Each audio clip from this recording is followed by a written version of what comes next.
ರೇವಣ್ಣ ಅರ್ಜಿ ವಿಚಾರ ಇಂದು ಇದಕ್ಕೆ ಸಂಬಂಧಪಟ್ಟಂತೆ ಬ್ರೇಕಿಂಗ್ ಬರ್ತಾ ಇದೆ, ನೋಡ್ಕೊಂಬರೋಣ.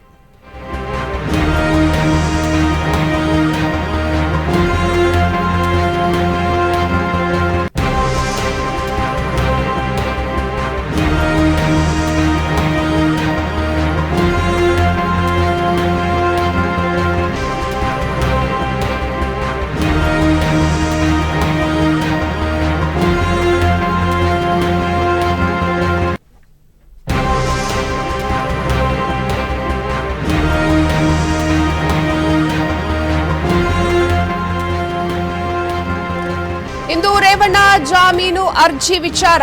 ರೇವಣ್ಣಗ ಹಾಗಿದ್ರೆ ಬೇಲ ಅಥವಾ ಜೈಲ ಅನ್ನುವಂತಹ ಪ್ರಶ್ನೆ ಎಲ್ಲ ಸ್ಪಷ್ಟವಾಗಿ ಮೂಡ್ತಾ ಇದೆ. ರೇವಣ್ಣ ಪರ ಹಿರಿಯ ವಕೀಲ ಸಿವಿ ನಾಗೇಶ್ ವಾದವನ್ನ ಕೂಡ ಮಾಡಲಿದ್ದಾರೆ.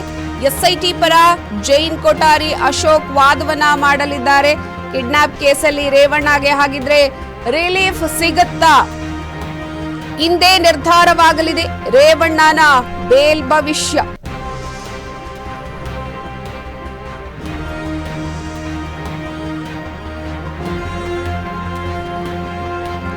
ಅಪಹರಣ ಪ್ರಕರಣದಲ್ಲಿ ಜೈಲು ಪಾಲಾಗಿರುವ ಮಾಜಿ ಸಚಿವ ಎಚ್.ಡಿ. ರೇವಣ್ಣ ಅವರ ಜಾಮೀನು ಅರ್ಜಿಯ ವಿಚಾರ ಇಂದು ನಡೆಯಲಿದೆ.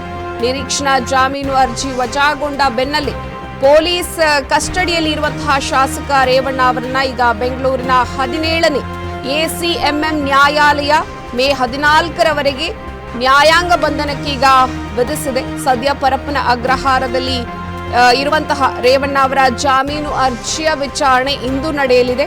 ಹಾಗಿದ್ರೆ ಅವರಿಗೆ ಬೇಲ್ ಸಿಗುತ್ತಾ ಅನ್ನುವಂತಹ ಪ್ರಶ್ನೆ ಉದ್ಭವ ಆಗಿದೆ.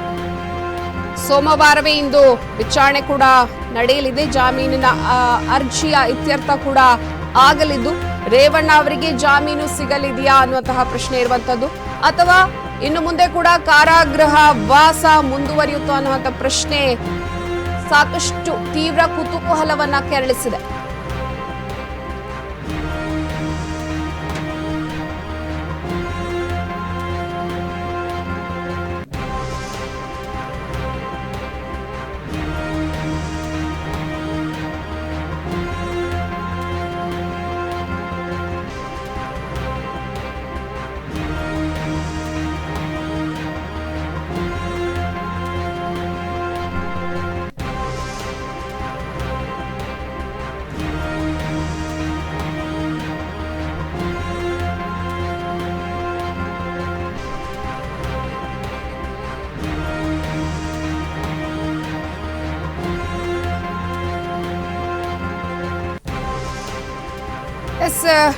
ರೇವಣ್ಣ ಜಾಮೀನು ಅರ್ಜಿ ವಿಚಾರಕ್ಕೆ ಸಂಬಂಧಪಟ್ಟಂತೆ ಇವತ್ತು ಅರ್ಜಿಯ ವಿಚಾರಣೆ ನಡೆಯುತ್ತೆ. ಹಾಗೇನೆ ಸಂತ್ರಸ್ತೆ ಏನೊಂದು ಹೇಳಿಕೆಯನ್ನ ಕೊಟ್ಟಿದ್ದಾರೆ. ಭವಾನಿ ಹಾಗೇನೆ ಪ್ರಜ್ವಲ್ ಹಾಗೇನೆ ರೇವಣ್ಣ ಅವರಿಂದ ನನಗೆ ಯಾವುದೇ ರೀತಿಯ ತೊಂದರೆ ಆಗಿಲ್ಲ ಅನ್ನುವಂತಹ ಸ್ಟೇಟ್ಮೆಂಟ್ ಅನ್ನ ಸಂತ್ರಸ್ತೆಯವರು ಕೊಟ್ಟಿರುವಂತದ್ದು. ಮತ್ತೊಂದು ಕಡೆ ನಿರೀಕ್ಷಣಾ ಜಾಮೀನು ಅರ್ಜಿ ಒಂದು ವಜಾಗೊಂಡ ಬೆನ್ನಲ್ಲೇ ಪೊಲೀಸ್ ಕಸ್ಟಡಿಯಲ್ಲಿ ಇರುವಂತಹ ರೇವಣ್ಣಗೆ ಇಂದು ಜಾಮೀನು ಸಿಗುತ್ತಾ ಅಥವಾ ಕಾರಾಗೃಹವಾಸ ಮುಂದುವರಿಯುತ್ತಾ ಅನ್ನುವಂತಹ ತೀವ್ರ ಕುತೂಹಲ ಏರ್ಪಟ್ಟಿದೆ.